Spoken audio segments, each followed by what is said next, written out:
það má heldur ekki gleymast að ábatinn af tækniframförum, hann fer víða, sko, og störfin ekki búin til fyrir fólkið í sjálfu sér. Og mér bara að hugsa til þess að það nú orðið þannig til dæmis í Bangladesh, það sem ég nú verið töluvert, sko. Já. Að þar eru meira sér betlararnir konum með snjallsíma, sko. Það eru þá ákveðin ábati sem þetta bláfátaka fólk að njóta af starfsemi þessara fyrirtækja á þessum tækniframförum, skiljiði.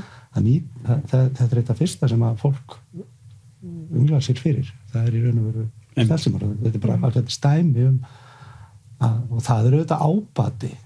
Þetta ábati fyrir fólk sem bara neytendur. Þetta ábati fyrir neytendur í hagkerfum og í þessum löndum.